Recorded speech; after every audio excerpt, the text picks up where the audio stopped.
안녕하세요. 저는 60대 후반의 평범한 여자입니다. 제 인생에는 굴곡 같은 건 하나도 없을 줄 알았는데, 지난 몇 년간의 사건과 사연을 떠올리니 삶의 그래프가 파도 치듯이 요동을 친 것 같더라고요. 그래서 지난 몇 년 동안 있었던 제 이야기를 고하고자 합니다. 꽤 재밌는 반전이 여러 번 있으니 끝까지 들어주시면 진심으로 감사하고 복 받으실 거예요. 중산층 가정에서 태어난 저는 평범하게 큰 고생하지 않고 자랐습니다. 대학을 나와 여느 사람들처럼 직장 생활을 잘 하다가 남편을 만나 결혼하게 됐어요. 그이와 저는 소개로 만났는데 불꽃 튀는 설렘을 느끼게 돼 사귄 지 1년 만에 결혼식을 올렸답니다. 남편의 집안이 부유층이고 그이가 사업을 해서 돈을 많이 벌어서 저는 회사를 그만두고 전업주부가 되기로 했답니다. 그래서 결혼한 지 4개월쯤 됐을 때 계획했던 임신도 바로 할 수 있었죠. 이듬해 건강한 아들이 태어났고 저희 세 식구는 더할 나위 없이 행복하고 즐거웠습니다. 아들의 재롱과 성장하는 모습을 보는 것만으로도 큰 행운이었죠. 누군가 그러던데 이 자식은 태어나는 것으로 모든 효도를 다했다고 하는데 그 말이 정말 그런 것 같았습니다. 아들은 건강하게 잘 자랐고 저와 남편도 중년의 나이가 됐습니다. 남편은 아들을 자기가 하는 사업에 뒤를 잇게 하려고 했어요. 그리고 아들은 특별한 꿈이 있는 게 아니어서 경영을 전공하고 군대를 다녀와 남편 회사에 취직해서 일을 배우기 시작했답니다. 세월은 강산이 한 번 더 흐르자 제 머리카락은 흰머리가 많이 나고 관절 여기저기가 아픈 60대가 됐습니다. 저희 집 부자는 계속해서 사업을 함께 운영해 나가고 있었는데 이젠 바라는 게 아들의 결혼과 손주 보는 것만 남았답니다. 평소 여자에 큰 관심이 없던 아들은 연애를 한 번 해본 게 전부였어요. 주변에서 소개팅을 해준다고 해도 거절하는 일이 태반이었습니다. 자기는 느낌이 팍 오는 여자가 나타날 때까지 솔로로 지내겠다고 하더군요. 아들 나이가 어느새 30대 중반이 돼가고 있었죠.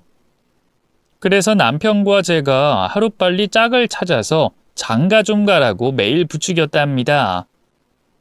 그런데 저희 부부 예상과 달리 아들은 벌써 결혼할 여자를 숨겨두고 있더라고요.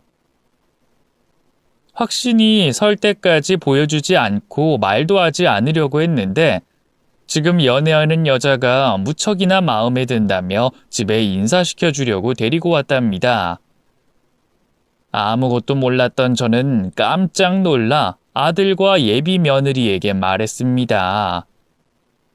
어머나, 경훈이 너 사귀는 여자가 있던 거야? 아니, 결혼할 만큼 가깝게 만나는 사람이 있던 거였어? 넌 어떻게 한마디 귀뜸도 주지 않고 손님을 데리고 오니? 아가씨 반가워요. 제가 들은 게 없지만 얼굴은 확실히 미인이시네. 얼른 들어와요. 내가 맛있는 밥 차려줄 테니까. 그랬더니 아들은 수줍게 고개를 숙이고 있었고 예비 며느리가 대답하더군요. 어머님, 말씀 편하게 하세요. 이제 한 식구가 될 텐데 편하게 부르시고 막 부려 먹으세요. 제가 식사 차리는 거 도와드릴게요. 그럼 그럴래? 같이 밥하면서 이야기 나누면 좋겠네. 어서 주방으로 와. 저는 며느리의 손을 잡고 주방으로 갔고 냉장고에서 채소 몇 가지를 꺼내 며느리에게 다듬어 보라고 했어요. 그러자 얼마나 손이 야무진지 깔끔하고 제 마음에 쏙 들게 손질하고 국도 자기가 끓이겠다네요. 하는 행동을 보니 제 아들을 굶길 것 같지는 않아 마음이 놓였습니다. 처음부터 너무 많은 질문을 하는 건 실례인 것 같아 그냥 이름이 뭔지, 사는 곳은 어딘지 정도만 물었어요. 그리고 식탁에 저와 남편, 아들과 예비 며느리가 앉아 식사를 시작하고 자연스럽게 질문이 터져 나왔습니다. 혜진이라고 했지? 내가 편하게 이름 부를게. 혜진아, 내 아들하고 어떻게 만난 거야? 아, 저희는 접촉사고로 만난 사이예요. 제가 경호시차를 뒤에서 받고 말았죠. 근데 그때 저희 두 사람이 서로한테 반해서 여기까지 오게 됐어요. 어머, 인연이 사고로 시작된 거야? 경훈이가 느낌이 팍 오는 여자를 기다린다더니 사고는 차주한테 반했구나. 아주 웃긴 녀석이야. 그럼 혜진이 너는 무슨 일 하니? 아유, 내가 처음부터 너무 많은 걸 물었지? 아니에요. 당연히 며느리 될 사람인데 못 물어볼 게 뭐가 있겠어요. 전 피부과 의사예요. 전문의는 아니고 일반의로 페이닥터로 일하고 있습니다. 뭐? 의사? 이렇게 예쁜 아가씨가 직업까지 의사라고? 이야, 내 아들 봉잡았네. 아니에요. 경훈 씨가 저보다 훨씬 훌륭하고 잘난 사람이에요. 사실 저는 집안이 잘 살질 못해요. 그래서 전문의 되는 걸 포기한 거예요. 아유, 그렇구나. 어쨌든 어려운 집안에서 큰 인물이 됐으니 부모님이 얼마나 대견스러워 하시겠니? 뭐 그냥 그렇죠. 페이닥터는 돈을 많이 못 벌어서 효도는 잘하지 못하고 있어요.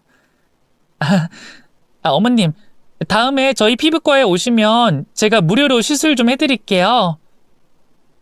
며느리는 집안 이야기가 나오자 말을 재빨리 돌리더라고요. 아무래도 사정이 많이 어려운 가정처럼 느껴졌답니다. 여하튼 의사에 예쁘고 손이 야무진 아가씨니 저희 부부가 반대할 이유가 없었습니다. 그래서 얼마 뒤 상견례를 하게 됐는데 사돈 부부는 평상복을 입고 나오셨는데 겉으로 봐도 어려운 형편처럼 보였답니다. 겉모습으로 사람을 판단하면 안 되지만 얼굴에 그늘이 진 게 신경이 쓰였어요. 저는 식사를 권하고 음식을 먹으면서 혜진이를 참 잘 키웠다는 칭찬으로 운을 뗐습니다. 사돈 어른과 안사돈이 따님을 정말 훌륭하게 잘 키우셨어요. 이렇게 예쁜 딸을 시집 보내려니 마음이 적적하시겠어요. 제 말에 안사돈이 바로 반응하더군요. 맞아요. 제 딸이라서 하는 말이 아니라 개천에서 용난 케이스죠. 우리 부부가 제대로 해준 거 하나 없는데 혼자 알아서 공부해서 의사식이나 됐으니 정말 대단하죠. 근데 아직 개인 병원을 차려주지 못한 게 한이에요. 부모만 잘 만났더라면 벌써 돈방석에 앉았을 나이인데 말이죠. 그래서 말인데 그 사돈 쪽에서 우리 애한테 개인 병원 하나 차려주시면 어떨까요? 듣자 하니 재력이 남다른 집안이라고 하던데. 네? 아, 병원이요? 의논을 해봐야겠지만 저희도 그 생각을 안 한 건 아닙니다. 그래요? 그거 아주 반가운 소리네요. 그럼 부디 우리 딸한테 좋은 개인 병원 하나 차려주세요. 제 딸은 빚지고 못하는 성격이라 다 갚아드릴 겁니다. 그럼 청담동에 목 좋은 곳 알아볼까요? 사돈이 노골적으로 개인 병원을 차려달라고 하자 저와 남편은 조금 당황했어요. 게다가 청담동이라는 지명을 콕 집어서 말씀하시니 부담감이 컸답니다. 저는 애써 말을 돌리며 애들 결혼식을 어디서 올릴지, 신혼집은 어디로 정할지에 대해 이야기를 했습니다. 사돈 측은 신혼집은 아무데나 상관없다며 병원만 좋은 자리에 차려주면 된다는 조건을 제시하더군요. 그나마 신혼집까지 청담동으로 구해달라고 하지 않아서 다행이었네요. 그렇게 상견례를 치르고 저희 세 식구는 집으로 돌아가 회의를 했습니다. 며느리에게 병원을 차려주는 것에 대한 토론이었죠. 아들은 이미 며느리에게 푹 빠져 있어서 무조건 해줬으면 좋겠다고 말했고, 남편은 아들이 저렇게 좋아하고 며느리 역시 좋은 사람이니 웬만하면 긍정적으로 생각하고 병원을 차려주자고 했답니다. 이제 제 생각만 남았는데, 아무래도 이 청담동에 병원을 차리려면 수십억이 필요하니 조금 눈을 낮추는 게 어떻겠냐고 말했습니다. 그러자 두 부자는 며느리와 대화를 통해서 결정하자고 했답니다. 그래서 이튿날 며느리를 불러서 솔직하게 말했어요. 혜진아, 우리 집안이 막대한 부를 가진 집안은 아니야.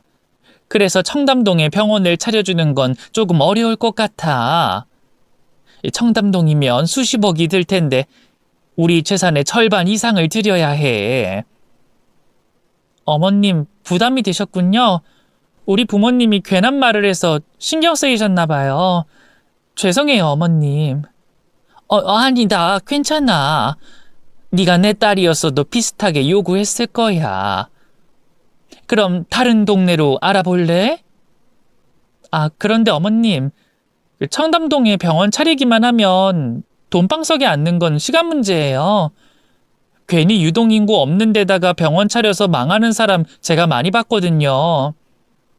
제 선배 하나도 같은 서울이지만 외진 곳에 차렸다가 큰 빚만 잔뜩 안고 병원을 접었어요. 제가 하는 진료 과목이 피부과라서 청담동에 차리는 게 제격이에요.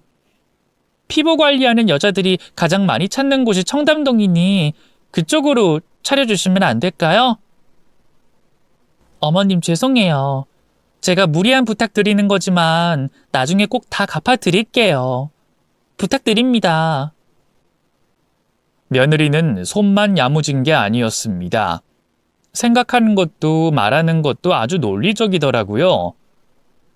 며느리의 말을 듣고 며칠 고민을 거듭해 봤는데 저 빼고는 모두 청담동에 병원을 차려주자는 의견이어서 저도 그 의견을 따르기로 결론을 내렸어요. 그래서 제가 직접 며느리를 따라다니면서 병원 자리도 물색하고 기계도 함께 고르려고 했죠. 그런데 며느리가 자기는 많이 바쁘다며 저에게 돈만 건네달라고 하더군요. 저는 며느리가 일하는 피부과 앞에 가서 연락을 했습니다. 이윽고 의사 가운을 입고 나온 며느리가 보였습니다. 혜진아, 새아가, 너 의사 가운 입은 거 보니까 너무 멋진걸? 나 안에 들어가서 구경 좀 하면 안 될까? 어머님, 저희 병원은 예약된 회원만 들어갈 수 있어요. 괜히 가족이나 친인척이 들어올 수 없는 곳이라고요. 그리고 제가 좀 바빠서 그런데 용건만 간단히 해주시면 안 될까요? 용건은 너 병원 자리 알아보려는 거지. 피부과 기계도 다 구입하고 말이야. 내가 옆에서 일일이 확인하고 결제를 하려는 거야. 어머님도 참, 누가 그런 걸 일일이 발로 뛰어서 알아봐요. 그런 거 해주는 전문가가 있으니까 저한테 돈만 입금해 주세요. 뭐? 남한테 다 맡기겠다고? 직접 보고 마련하는 게 100번 낫지 않겠니? 어머님, 중간에서 중재해주는 사람이 있어야 더 싸게 할 수 있어요. 그리고 청담동에 제일 좋은 자리를 들어가려면 대기 타고 있어야 한다고요. 어머님, 큰돈 쓰셔서 걱정되는 건 이해하지만 저만 믿으세요. 중간에 매니저가 다 알아서 해줄 겁니다. 그래? 내가 거기까지 생각하진 못했구나. 그럼 혜진이 너만 믿고 입금하마. 그 부동산 계약할 때는 꼭 나랑 같이 가자. 네. 어머님, 근심 걱정 내려두시고 저한테 입금하시고 편하게 기다리고 계세요. 그럼 저는 이만 병원에 들어가 볼게요. 예약된 회원이 올 시간이어서요. 그래, 얼른 들어가라. 난 바로 은행에 갈게. 제가 그동안 며느리를 믿지 못해 같이 움직이려고 한 건데 의사 가운을 입고 나온 모습을 보니 마음을 내려놓고 알아서 하게 돈만 입금해 줘야겠다고 생각했습니다. 괜히 제가 중간에서 감나라 배나라 하면 꼰대처럼 보일 테니 그렇게 마음을 먹었죠. 며느리에게 입금을 하고 확인 전화 한 통을 했어요. 혜진아, 돈 넣었다. 30억 입금했으니까 조만간 병원장이 될 거야. 어머님, 진심으로 감사해요. 저한테 이런 날이 올 줄은 꿈에도 몰랐는데 어머님이 제 소원을 이뤄주셨어요. 앞으로 열심히 일해서 하루빨리 빌려주신 돈 다 갚겠습니다. 아니야. 네가 내 아들과 잘 살아만 준다면 더 바랄 것도 없다. 그럼 이만 끊는다. 저는 며느리를 전적으로 믿고 상황을 보고받기로 했어요. 그런데 일주일 동안 한 번도 전화와 문자가 오지 않는 겁니다. 제가 먼저 연락하면 괜히 못 믿는 시어머니로 보일까봐 참았는데 연락을 하지 않으면 불안해서 안 되겠더라고요. 그래서 며느리에게 전화를 걸었더니 없는 전화번호라고 하더군요. 이에 저는 아들에게 연락을 했습니다. 경훈아, 혜진이 핸드폰 어떻게 된 거니? 왜 없는 번호로 뜨는 거야? 엄마, 그게 말이야. 우리 사기당한 것 같아. 어제까지 혜진이 만나긴 했는데 오늘 아침에 전화 연결이 안 되더니 조금 있다간 없는 번호라고 뜨는 거야. 지금 처가에 왔는데 다른 사람들이 살고 있어. 제대로 당한 것 같아. 엄마, 어떡하면 좋지? 뭐? 사기꾼이라고? 혜진이가 사기꾼이란 말이야? 그럴 리가 없어. 내가 얼마 전에 걔가 일하는 병원 앞에 가서 의사 가운 입고 나온 걸 봤단 말이야. 벌써 그 병원에 가봤어. 윤혜진이라는 의사가 있긴 한데 우리가 아는 혜진이가 아니었어. 사기꾼이 작정하고 우리 속여 처먹은 거야. 너 혜진이 의사 면허증 봤다고 했잖아. 병원에서 찍은 혜진이 사진도 있었잖아. 그럼 그것도 가짜야? 그런 것 같아. 인연이 그 병원 의사를 사칭하려고 면허증을 훔쳐왔나 봐. 그리고 사진은 티 안 나게 합성한 거고. 엄마, 나 지금 경찰서에 신고하러 왔거든? 일단 끊어. 나중에 전화할게.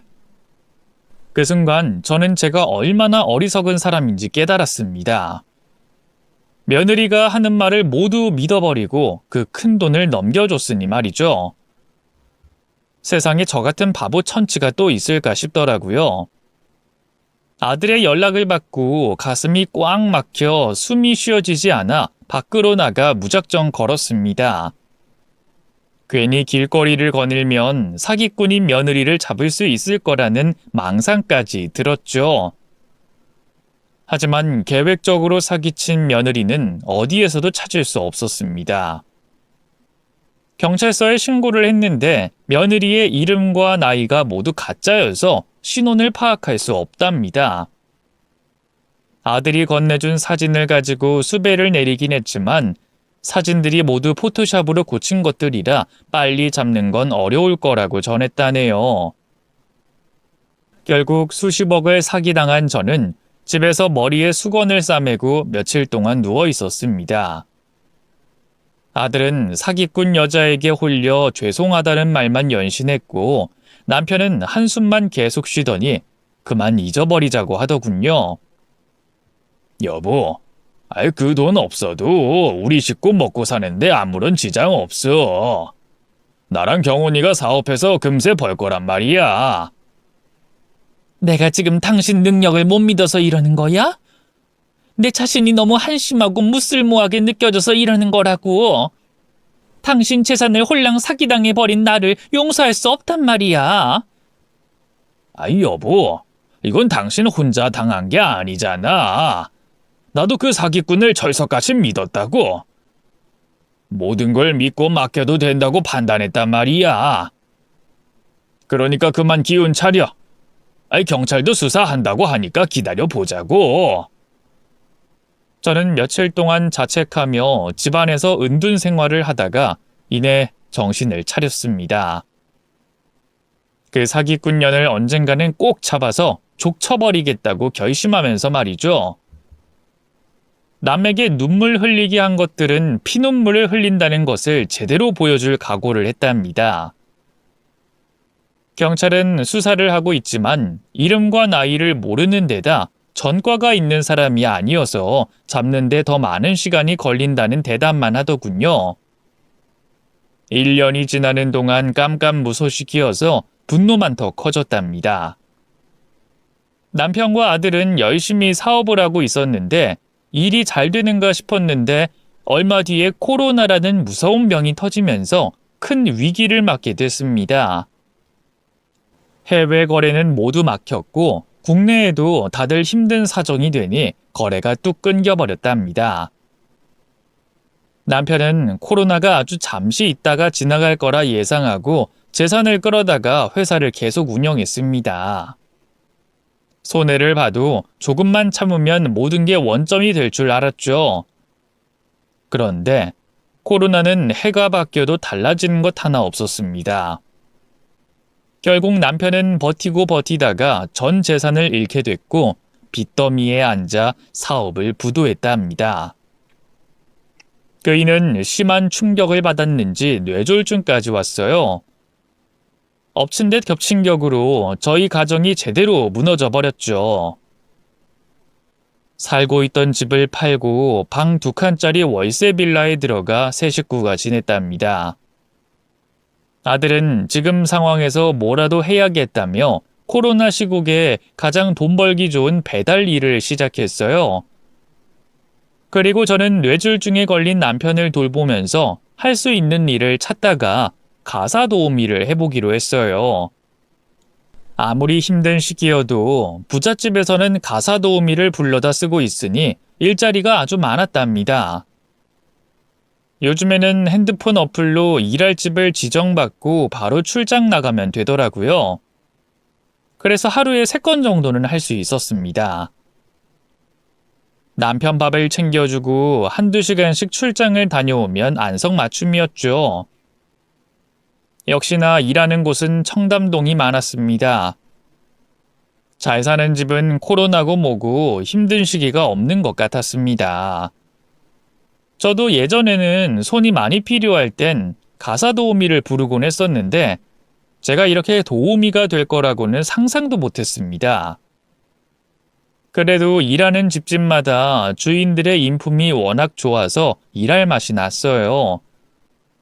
어떤 주인은 청소를 아주 마음에 들게 해줬다며 팁까지 주더라고요. 이렇게 아들과 제가 열심히 일하다 보면 남편의 병도 낫게 하고 다시 좋은 집으로 이사가는 날이 돌아오지 않을까 희망을 품었답니다. 해가 2번 바뀌고 어느 날이었어요. 먹구름을 보며 가사 도우미 일을 하러 출발했는데 곧 장대비가 내렸습니다. 일기예보에 비가 오지 않는다고 해서 우산을 챙겨가지 않아 비를 조금 맞고 일할 집으로 들어갔답니다. 초인종을 울리자 제 또래 되는 60대 여자가 문을 열어주며 말했습니다. 뭐야, 비 맞고 왔어요? 어쩜 좋아. 사모님, 전 괜찮습니다. 조금 맞았는걸요. 누가 당신 걱정하는 줄 알아요? 여기 우리 집 입주한 지 얼마 되지도 않았는데 대기 모래 젖은 생쥐꼴로 와서 집안에 세균 퍼뜨리고 냄새 풍길까봐 걱정돼서 이러는 거예요. 아, 죄송합니다, 사모님. 일기예보에 비 온다는 말이 없어서. 참나, 이걸 어째야지? 그냥 돌려보내자니 조금 있으면 우리 사위가 와서 다른 파출부를 부르면 시간이 오바되겠는데. 그냥 들어와요. 일단 손발 깨끗하게 씻고 옷 대충 말려요. 네, 사모님, 감사합니다. 누가 되지 않게 깨끗하게 청소하겠습니다. 어플에 아줌마 평점 보니 요리도 제법 한다면서요? 그럼 그 찜 요리랑 구이 좀 해줘요. 네네, 물론이죠. 빨리 시작하겠습니다. 저는 바로 화장실에 가서 머리에 물기를 털고 손발을 깨끗이 씻었습니다. 그리고 바로 청소기를 돌리려는데 집주인이 뭐하는 짓이냐고 말하더군요. 이봐요. 청소기로 청소하려고? 그럴 거면 내가 왜 파출부를 불렀겠어요? 알코올 묻혀서 일일이 손걸레질 하세요. 오늘 귀한 손님 와서 삐까뻔쩍해야 한다고요. 네? 네네, 알겠습니다. 결국 저는 한 번도 해본 적 없는 알코올 손걸레질을 하며 넓은 집안을 깨끗이 닦았습니다. 그것만 했더니 온몸이 쑤시더라고요. 이제 겨우 바닥 청소를 다 한 거죠. 이어서 각 방의 청소와 창문, 화장실, 신발장 등등 눈에 안 보이는 곳까지 깨끗이 닦고 또 닦았습니다. 어느새 제 이마에는 구슬땀이 맺혀 있었죠. 그걸 본 집주인은 또 저에게 잔소리를 하더군요. 청소를 다 해놓으면 뭐해. 아줌마 그 소금기가 있는 땀이 뚝뚝 떨어지는데. 정말 기본이 안 된 아줌마네. 가서 세수하고 와서 주방으로 가요. 음식 준비하란 말이야. 네, 사모님, 알겠습니다. 제가 바닥에 흘린 땀은 깨끗이 닦겠습니다. 죄송합니다. 별점 5개라서 기대하고 불렀더니 마음에 드는 게 하나도 없네. 제가 이 일을 시작할 때 교육을 받았는데 집주인이 갑질하면 웬만하면 참으라는 것이었습니다. 저도 사람인지라 개고생하고 있는데 욕을 먹으니 기분이 다운되긴 했는데 무조건 죄송하다고 말하면서 상황을 넘겼죠. 이윽고 주방에서 사모님이 시킨 요리를 정성스럽게 했습니다. 괜히 맛없다는 시비를 걸지 못하도록 제가 남편과 아들에게 해주던 똑같은 맛으로 말이죠. 완성된 조개찜과 떡갈비를 맛본 사모님은 만족했는지 별다른 말을 하지 않았습니다. 저는 이제 할 일을 모두 끝냈으니 그만 나가보려고 했어요. 사모님, 저는 할 일 모두 다 했으니 결제 부탁드립니다. 벌써 가시게? 그러지 말고 우리 집 손님 와 있는 동안 옆에서 거들어 주시면 안 될까? 내가 추가 수당이랑 팁까지 쳐서 30만 원 드릴게. 네? 30만 원이나요? 저야 감사하긴 한데 집에 아픈 남편이 있어서요. 아이, 좋아. 40만 원 줄게요. 식사 끝나면 설거지까지 하고 가세요. 오케이? 저는 어떻게 할지 고민하다가 남편에게 전화를 걸어 조금 늦는다고 알렸습니다. 한 푼이라도 더 벌어야 했으니 자존심이 상하건 말건 끝까지 일해서 40만 원을 벌어나갈 생각이었죠. 이윽고 사모님의 손님인 딸과 사위가 들어왔어요. 저는 구석에 서서 인사를 드리고 식사하는 동안 부족한 게 있으면 일일이 채워드렸답니다. 식은 요리는 다시 데워다 드리면서 말이죠. 사모님의 사위가 인사를 마치고 자리에서 떠나자 제가 마지막 할 일인 설거지만 하면 끝이 날 거였어요. 그래서 그릇을 나르고 상을 치웠고 음식물 쓰레기까지 깨끗하게 처리했답니다. 설거지감이 하도 많아서 30분 넘게 했던 것 같아요. 그리고는 사모님한테 가서 이제 정말 할 일을 마쳤으니 결제하고 보내달라고 일렀습니다. 사모님, 오늘 할 일 다 했습니다. 약속하신 돈 주세요. 아이고, 누가 돈 떼먹을까봐 돈 달라는 소리부터 하시네. 아줌마가 그러니까 겨우 파출부나 하면서 사는 거야. 나 같으면 더 할 일 없는지 물었을 텐데. 알았어. 그 방에 가서 지갑 가지고 나올게. 집주인이 하는 말에 기분이 연신 상했지만 저는 매뉴얼대로 꾹 참기만 했습니다. 그런데 잠시 후 안방에서 사모님이 소리를 크게 지르더군요. 아! 누구야? 누가 내 금목걸이 훔쳐갔어? 사모님 비명에 따님이 말하더군요. 뭐야? 엄마 10돈짜리 금목걸이가 사라졌다고? 내가 선물해준 금목걸이? 그래. 여기 화장대에 올려져 있는 게 팔이 달린 것도 아니고 누가 가져간 건지 모르겠네. 엄마, 여기 우리 말고 다른 사람 있잖아. 저기. 두 모녀는 저를 매섭게 째려보며 나오더군요. 사모님은 제 눈을 빤히 보며 웃었습니다. 아, 이 도둑년이 여기 있었네. 아줌마, 왜 그렇게 빨리 나가려고 했는지 이제 알겠다. 당신 내 목걸이 훔쳐갔지? 좋은 말 할 때 내놔. 말도 안 됩니다. 제가 도둑질을 하다뇨. 사모님이 다른 데 두셨겠죠. 다시 찾아보세요. 아니, 난 귀금속을 화장대에 올려놓지 다른 곳에 두질 않어. 이건 분명 누가 훔쳐간 거야. 여기서 도둑질할 사람이 누가 있지? 사모님, 저 억울합니다. 절대 도둑질하지 않았습니다. 그만 보내주세요. 방귀 낀 놈이 성낸다더니 인연 이거 아주 철판이네. 어떻게든 빨리 나가려고만 하네. 찌민아, 인연 옷이랑 가방 좀 뒤져봐라. 만약 금목걸이가 나오면 바로 경찰 부를 거야. 저는 억울해하며 이러지 말라고 했지만 사모님의 딸이 제 몸을 수색하더니 아무것도 나오지 않자 제 가방을 거꾸로 뒤집어 물건을 내동댕이 치더군요. 그런데 제 가방에서 나온 물건 중 금목걸이도 있었습니다.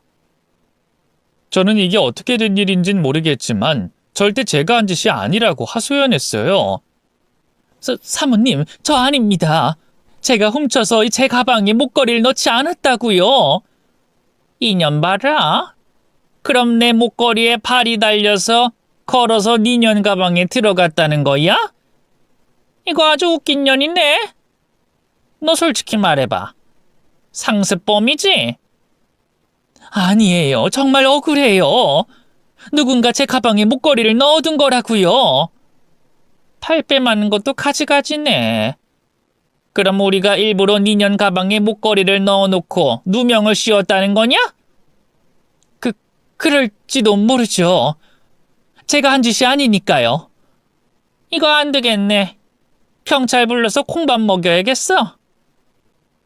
저는 죄 지은 게 없었으니 경찰을 부르려고 할 때 가만히 있었습니다. 그러자 사모님 딸이 말리더군요. 아, 엄마, 그만해. 목걸이 찾았으면 됐잖아. 그냥 돌려보내자. 그렇게 못하지? 경찰 부르지 않는다면 정식으로 사과 받아야겠어. 아줌마, 당장 무릎 꿇고 사과해. 그리고 오늘 내 집에서 일한 일당은 못 줘.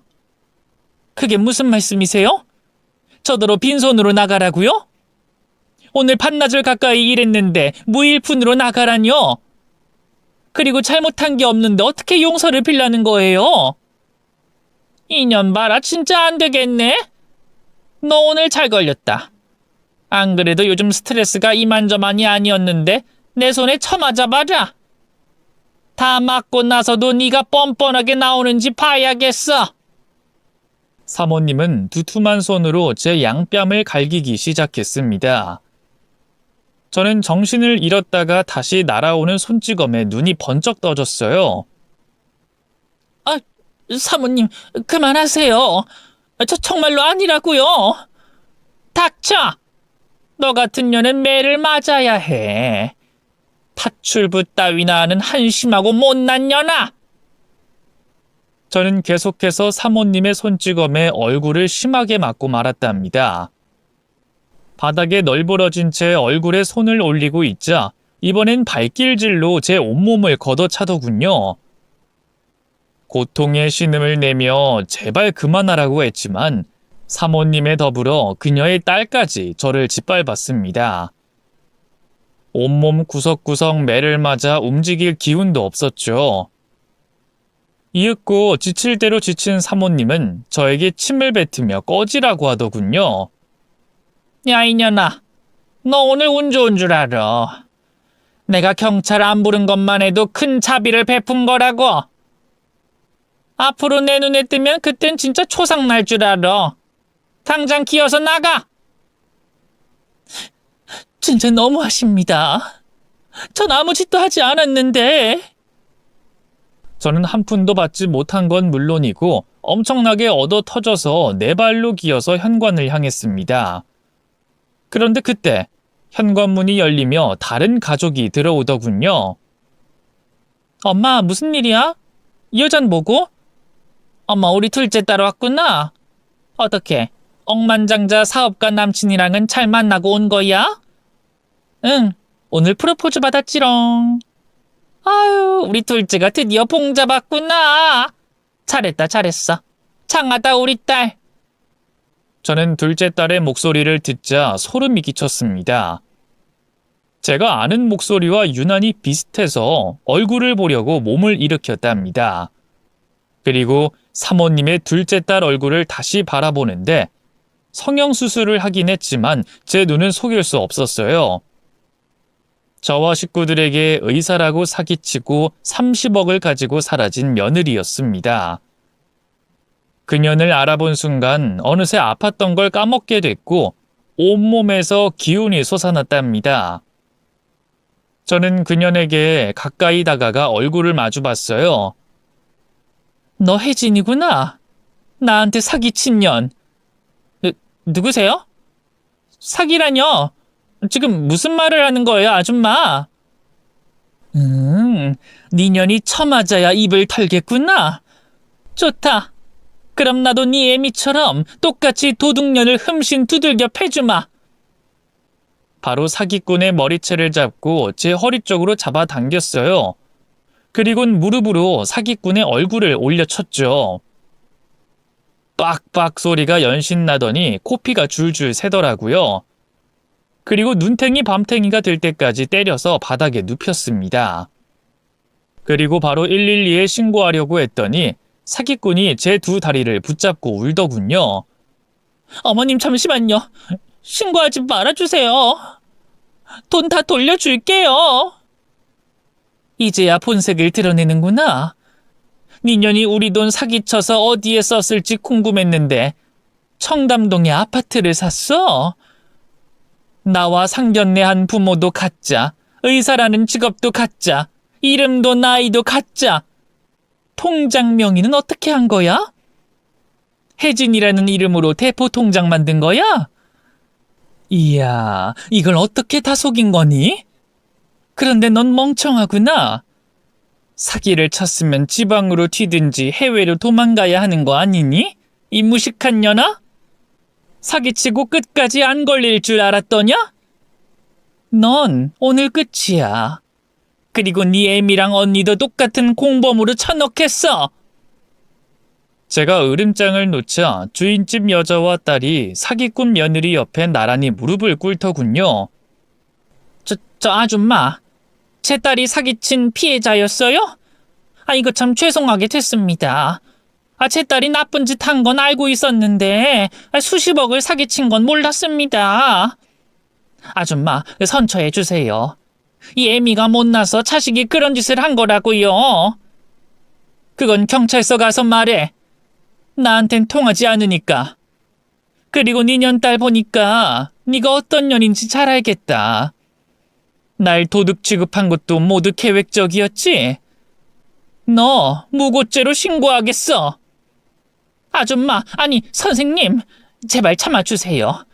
제 딸이 돈 돌려준다고 하잖아요. 그리고 사실 금목걸이는 제가 선생님 가방에 넣은 건 맞아요. 괜히 40만 원 아끼려고 머리 굴리다 보니 그런 나쁜 짓을 했네요. 선생님, 그 경찰서에 있는 신고하지 말아주세요. 제가 이렇게 빌겠습니다. 그래? 그럼 일단 2년 때리고 나서 생각해야겠다. 준비됐지? 어금니 꽉 깨물어. 잘못하다간 이빨 나간다. 저는 제가 맞은 것 이상으로 돌려주려고 주먹과 발을 쓰고 눈에 보인 골프채까지 들어서 새 모녀를 흠신 두들겨 팼습니다. 그리곤 사기꾼 며느리에게 물었습니다. 너, 내 돈으로 이 아파트 마련한 거니? 그런 거야? 아까 하는 말 들어보니 억만장자랑 사귀고 있다고? 그놈한테도 사기치려고 접근한 거야? 어머님, 그게 아니라 사실 저희 식구들은 가난 속에 살았어요. 그래서 저희 인생 목표가 돈 많은 부자가 되는 거였어요. 그래서 제 수준의 최고 부자를 만나려면 미천이 있어야 해서 어머님과 경훈 씨를 속였어요. 근데 제가 사기친 돈 아니어도 살만하셨잖아요. 왜 그 가정부로 여기 계신 거죠? 다 너 때문이다, 이년아. 그냥 주둥이 싸물고 처맞기나 해. 사기꾼 며느리는 재벌까진 아니어도 수백 수천억이 있는 자산가의 아내가 되려고 그동안 알게 모르게 여러 남자에게 돈을 갈취한 것 같았습니다. 제 아들 말고도 여러 피해자가 있는 것 같더라고요. 결국 사기꾼 식구들을 돼지게 패주고 제 사건을 담당한 형사를 불렀습니다. 이윽고 사기 혐의로 며느리가 체포됐고 나머지 모녀도 저에게 잘못을 덮어씌운 무고죄로 끌려갔답니다. 다행히 며느리의 재산을 압수하게 됐고 제가 사기당한 피해 금액을 모두 돌려받을 수 있었어요. 곧 재판이 열렸는데 며느리는 사기 혐의로 구속이 됐고 모녀는 무고죄 말고는 다른 혐의가 없어 벌금형을 받고 나왔습니다. 이렇게 모든 게 정상으로 돌아와서 천만다행이었죠. 만약 제가 가사도우미를 하지 않았더라면 사기꾼을 영원히 잡지 못하고 잃어버린 돈을 되찾을 수 없었을 겁니다. 저는 이 모든 걸 뇌졸중인 남편에게 알리고 배달 일을 하는 아들에게 전했습니다. 모든 사건이 해결되고 말해주고 싶어서 그동안 근질거리던 입을 참고 있었네요. 다시 수십억 재산을 찾았다는 말에 남편은 병이 나아서 움직일 수 있었습니다. 그만큼 기쁘고 다행이라며 몸을 회복했답니다. 아들은 눈물을 흘리며 자기 때문에 집안에 우환이 생긴 것 같다고 말했죠. 하지만 저는 아들의 탓을 하지 않았습니다. 돈을 건네준 건 바로 저였으니까요. 여하튼 모든 게 바로 잡혀가기 시작했어요. 어느새 코로나가 풀려 다시 사업할 수 있는 루트가 살아났답니다. 그래서 남편과 아들은 다시 하던 사업을 되살려서 하기 시작했고 이듬해 월 매출 10억씩 찍어가며 성공가를 달렸답니다. 저희 세 식구는 서울에 있는 주택을 마련해서 들어갔고 저는 다시 전업주부의 삶을 살게 됐어요. 몇 년 동안 마음고생, 몸고생을 그렇게 하더니 다시 하늘이 기회를 줘서 되살아난 기분이었죠. 그러던 어느 날이었어요. 남편이 사업하는 사람들과 모임을 정기적으로 하는데 이번엔 저희 집으로 초대했다고 하더군요. 저 혼자 음식을 준비하는 건 무리였기 때문에 아주 오랜만에 가사도우미를 호출했습니다. 작년까지만 해도 제가 남의 집에 가정부로 들어가서 일했는데 반대로 제가 부르게 되니 기분이 묘하더라고요. 여하튼 손이 야무진 사람으로 부탁해서 가사도우미를 불렀답니다. 잠시 후 대문을 열어주자 꾀죄죄한 몰골의 여자가 들어왔어요. 저와 비슷한 또래로 보였는데 낯이 익는 얼굴이었습니다. 바로 금목걸이 사건의 주동자이자 사기꾼 며느리의 친모였죠. 저는 키득거리며 그 여자 앞에 서서 손을 흔들었습니다. 어머나, 이게 누구야? 금목걸이 아줌마 아니야? 너무 반가워서 눈물이 다 날 지경이네. 당신은 내 딸을 감옥에 보낸... 야, 말은 바로 해라. 내가 감옥에 억지로 보낸 거니? 네 딸이 사기치고 다녔으니 그 꼴이 난 거잖아. 제가 크게 소리치자 여자는 고개를 숙이더군요. 아, 네, 맞습니다. 제가 자식을 잘못 가르쳤기 때문이죠. 그래, 과거는 과거 일로 묻어두자고. 그런데 아줌마, 형편이 말이 아닌가 봐? 얼마 전까지 청담동에서 사모님 놀이하더니 하루아침에 거지가 된 거야? 그래서 파출부 따위나 하는 거니? 기억나지? 네가 나한테 파출부 따위나 하는 하찮은 년이라고 한 거. 죄송합니다, 사모님. 지난 일은 제가 입이 10개라도 할 말이 없습니다. 그래서 저는 낄낄거리며 지난번 제가 당했던 것과 똑같이 해줄 계획이었습니다. 자, 우리 집에 귀한 손님들 오시니까 청소부터 해. 알코올 묻혀서 손걸레질하는 거 알지? 네, 시키시는 대로 하겠습니다. 그래. 끝까지 시키는 대로 잘해. 그래야 팁까지 두둑하게 받아가지. 청소 빨리 끝내고 검사 맡아. 그녀는 이마에 구슬땀을 흘리며 손걸레질을 했습니다. 제가 그랬던 것과 똑같이 말이죠. 그래서 저는 이렇게 말했습니다. 어이 아줌마, 거기 아줌마 땀이 다 떨어지잖아. 소금기 때문에 찌린내가 난다고. 다시 닦어. 네네, 죄송합니다 사모님. 다시 깨끗하게 닦겠습니다. 이윽고 청소를 마친 여자에게 주방에서 요리를 시켰어요.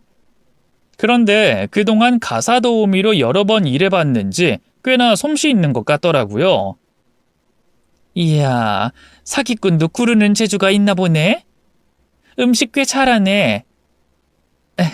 네, 제가 딸 둘을 키운 엄마 아닙니까? 제가 가난하게 살았어도 밥은 잘 먹여가며 키웠다고요. 그중 하나는 교도소에 들어가서 마음이 아프지만. 어허, 어디서 재수없게 눈물을 보여? 사기꾼이 교도소에 있는 건 아주 정상적인 일이라고. 요리 다 했으면 이제 손님 맞을 준비해. 네? 저 그만 가보면 안 될까요? 이거 왜 이래? 내가 니년 집에서 했던 레파토리 다 알잖아. 똑같이 손님들이 자리에 떠서 나갈 때까지 자리 지켜. 깨끗하게 설거지까지 하고 꺼지란 말이야. 아, 추가 수당이랑 팁 줄게. 40만 원. 오케이? 40만 원이요? 네, 좋습니다. 하겠습니다, 사모님. 그래서 사기꾼의 엄마이자 저를 개패듯이 팬 금목걸이 주인이자 지금은 제 파출부인 여자는 손님들이 우르르 들어오자 음식을 내왔다가 치우기를 반복하며 일을 성실하게 해냈어요. 그러다 곧 손님들이 모두 자리에서 일어나 기분 좋게 퇴장했습니다. 이젠 집안에는 저와 남편, 파출부 셋이 남았답니다. 저는 40만 원을 준비해서 파출부에게 주려고 했어요. 그런데 뭔가 이상한 느낌이 들어 안방에 들어가 화장대를 살펴봤죠. 그리고 곧장 파출부에게 가서 손가락질로 제 앞으로 오라고 했습니다. 이 파출부 아줌마, 이리 와봐. 당신 내 타이어 목걸이에 손댔지? 네? 그게 무슨... 사모님, 지난번에 제가 그랬다고 똑같이 이런 의심하시는 거예요? 제 옆에 있던 남편은 그만하고 돌려보내라고 했습니다. 하지만 저는 절대 그렇게 해줄 마음이 추호도 없었답니다. 그래서 파출부에 몸을 수색했고 아무것도 나오지 않자 파출부의 가방을 뒤집어서 물건을 쏟아냈습니다. 그중 눈에 띄는 제 다이아 목걸이가 나왔죠. 저는 목걸이를 들어 올리며 말했답니다. 이게 얼마짜린 줄 알고 훔쳐? 이래도 팔빼 말 거야? 거짓말. 이건 당신이 내 가방에 넣어두고 생사람 잡는 거잖아. 나 무고죄로 당신 고소할 거야. 그래서 정신적 피해 보상금 받아내겠어. 경찰에 당장 신고해. 아줌마 연기 잘하네. 근데 어쩌지? 우리 집엔 CCTV가 곳곳에 달렸어. 내가 누구 때문에 하도 남을 못 믿어서 병이 생겼단 말이야. 그러니까 이 타이어 목걸이가 어떻게 아줌마 가방으로 들어갔는지 확인해 보자고. 여보, 확인 영상 틀어봐. 남편이 텔레비전을 켜서 외부 입력으로 CCTV 화면을 돌렸습니다. 여러분도 혹시 저를 의심하진 않았나요? 제가 당한 것과 똑같이 파출부의 가방에 목걸이를 넣었을 거라고 말이죠. 그런데 전혀 아니었습니다. 저는 복수를 해도 선은 지켜가면서 하는 여자였습니다. CCTV 영상에는 파출부가 다이아몬드 목걸이를 훔치는 장면이 고스란히 찍혀 있었습니다. 그래서 핸드폰을 들고 신고하려고 했어요. 그 순간 파출부는 바닥에 엎드려 제 두 다리를 잡고 살려달라고 빌었습니다. 사모님, 죄송합니다. 먹고 살기 힘들어서 제가 나쁜 짓 했습니다. 제 둘째 딸이 사기친 돈을 여기저기 다 물어주는 바람에 파산까지 했다고요. 통장에 돈이 들어가면 바로 빠져나가고 있는 상황이에요. 그래서 먹고 사는 게 너무너무 힘들어서 제가 사모님 목걸이에 손을 댔습니다.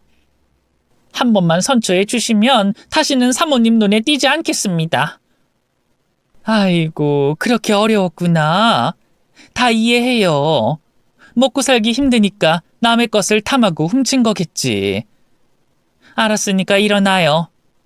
당신의 죄를 용서해 줄게요. 제가 너무 쉽게 용서를 해서 그런지 파출부는 의아해하는 눈빛으로 저를 올려다보더군요. 네? 정말이에요? 사모님, 저 그냥 나가면 되는 겁니까? 그래요. 대신 오늘 일한 일당은 못 줍니다. 괘씸해서 한 푼도 못 주겠네요. 네네, 오늘 하루 무료 봉사했다고 생각하겠습니다. 저 용서해줘서 감사합니다. 정말 감사합니다. 그렇게 파출부가 울음을 터뜨리며 현관으로 걸어 나가는데 제가 문자로 신고한 경찰들이 들이닥쳐서 파출부를 잡았습니다. 그러자 그녀는 저에게 달려들려고 발악하더군요. 이 우라질년! 야! 봐준다고 해놓고 이렇게 뒤통수 치는 법이 어딨어! 와, 나는 널 용서한다고 했잖아. 근데 법은 너를 용서 못하지? 절도죄로 감옥에 가서 콩밥 맛있게 먹어. 아, 이왕 감옥에 가는 거 니년 딸이랑 같은 방 쓰게 해달라고 판사님한테 부탁해라. 두 모녀가 제외해서 똑같이 수의 입고 있는 걸 보면 재밌겠다. 너 내가 가만 안 둬. 나중에 나오면 니년 인생 초전 박살 내주고 말 거야. 아이고 무서워라. 얼마든지 하고 싶은 대로 덤벼봐. 내가 사기 한번 당해보니까 아주 크게 성장했다고. 무서울 거 하나 없으니까 얼마든지 복수해보라고. 물론 그 전에 감옥살이는 해야겠지. 잘 가라 도둑년아. 결국 사기꾼 며느리의 엄마도 절도죄로 감옥에 들어가는 것으로 마무리됐답니다. 한편 사기꾼의 언니도 한 남자와 결혼을 앞두고 돈을 왕창 뽑아먹고 튀었는데 인연 역시 잡혀서 감옥에 갔다더라고요. 세 모녀가 똑같이 감옥 신세를 지고 있다니 진짜 배꼽이 빠지게 웃기고 시원해 죽겠네요. 지금 저는 대저택에서 가정주부로 남편과 아들은 사업을 잘 하면서 살고 있습니다. 아들 녀석은 사기꾼 며느리에게 호되게 당하고 나서는 여자 만나는 게 무섭다며 연애를 피하고 있는 중이랍니다. 나중에 진짜 마음씨 착한 여자가 나타나면 그때 가서 재혼을 생각하겠다고 하네요. 이렇게 제 사연을 써보니 다시 생각해도 어리석은 제 모습이 눈에 선하네요. 그래도 제가 다시 바로 잡았으니 천만다행이죠. 재밌게 들어주셨다면 꼭 응원의 댓글을 하나씩 남겨주세요. 그럼 저는 물러가겠습니다. 안녕히 계세요.